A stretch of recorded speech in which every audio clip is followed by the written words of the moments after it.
बर्तमान आम कार्यसूची अनुसार प्रदीप प्रज्वलन कार्यक्रम रही आमर उत्कल बाप्टिस्ट मंडली सम्मेलन साधारण संपादक आचार्य सबुलम पाणी बालक सेरंग से महासंघ अनुरोध करी से महाशय प्रदीप प्रज्वलन कार्यटी परिचालना करेंगे। ज्योति उत्कल बाप्टिस्ट मंडली सम्मेलनी 88 वर्ष पूर्ण हुई वार्षिक अधिवेशन आज प्रभुंकर गौरव सकाशे बुटा सिंह बाप्टिस्ट मंडली वर्तमान आउ एक नूतन वर्षर अधिवेशन को स्वागत करने को जाई 89 प्रभुंकर इच्छा अनुसार ये 89तम वार्षिक अधिवेशन से कहले मो जे पर्यंत जगत अच्छी से पर्यंत मो जगतर ज्योति। आज प्रभु ये महासभा द्वारा ये प्रदीप प्रज्वलन कार्यक्रम द्वारा गौरवान्वित हुंतु। आम 89तम प्रदीप प्रज्वलन करने को जावा दयाक यथाशीघ्र साहाय्य करंतु। ये 88 गोटे मोमबत्ती को प्रज्वलन करंतु। तापरे आम प्रार्थना सहित आउ गोटे नूतन वर्षटीर ये 89तम शेष नंबर मोमबत्ती प्रज्वलन करवा। अवसर में भाई मैंने जो मैंने अच्छा से संगीत माने म्यूजिक रे साहाय्य करेंगे। प्रदीप प्रज्वलन पर आमने गीत गान करवा। आमे विजयी हेबा आमे विजयी हेबा आमे विजयी हेबा से दिन।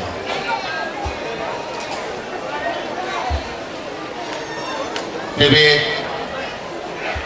ये 89तम प्रदीप प्रज्वलन शेष प्रदीप प्रज्वलन निमंते मुझे वेदी निकट में अभिषिक्त व्यक्ति मान अच्छा बालक दिक एवं प्रचारक जहाँ बंधु मैंने स्थान को आसतु से उपस्थिति आम प्रार्थना सहित ये प्रदीप प्रज्वलन कार्यक्रम करवा। प्रथम लाइन द्वितीय लाइन आगे जातु बस बस बस टे जागृत हे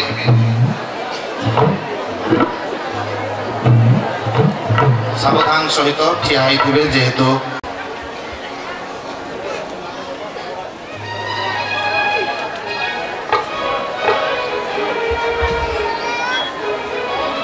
अठाशी गोटी मोमबत्ती जली अच्छी उत्कल बाप्टिस्ट मंडली सम्मेलन बुटा सिंह बाप्टिस्ट मंडली बर्तमान आउ गोटे नुआ वर्षटीर अधिवेशन अर्थात ये अनुग्रहर दान प्रभु देइछन्ति जे अनुग्रहर दान बुटा सिंह बाप्टिस्ट मंडली रे जळु अछि आ सम्मेलन रे जळु थिबो। ए 89तम प्रदीप प्रज्वलन करवा जेतेबेले मो प्रदीप प्रज्वलन प्रार्थना तापरे समस्ते मिळमिशी आमे विजयी हेबा से दिन। आसंतु प्रार्थना करवा। प्रेममय स्वर्गवासी पिता आम्मांकर प्रभु आम्मांकर ईश्वर प्रभु तुम्हारी महत् पवित्र नामर धन्यवाद देउछु। अनुग्रह करी उत्कल बाप्टिस्ट मंडली जाऊछु तुम्हें तम वार्षिक अधिवेशन करने को जाऊँगी मंडली सम्मेलन जरिए मंडली तथा सम्मेलनी सर्वदा जलुथिबो प्रिय प्रभु अच्छु आमेन।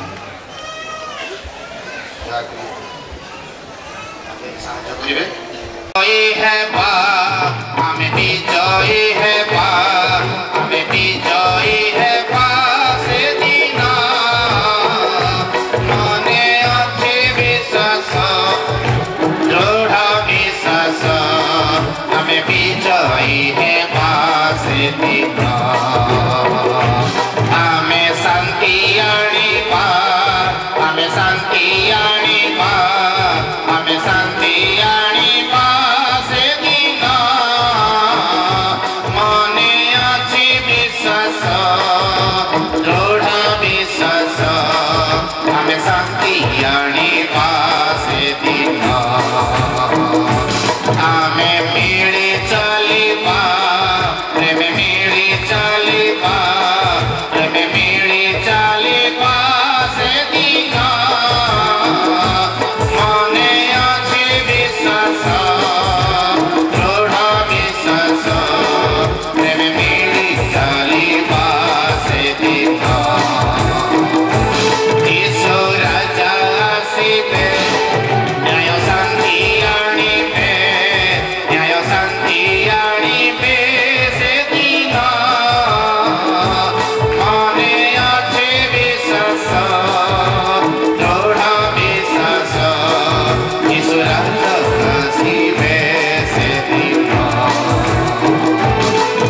अनुरोध करे पिला माने दीपक निभे देवे सीधा चल जाए कहीं जो भी असुविधा हुए जे निभे दिंतु लाइन रे चली जातु धन्यवाद निभे दिंतु साहाय्य करथिबा तो मो अभिषिक्त व्यक्ति मानक मो कृतज्ञता जणाए।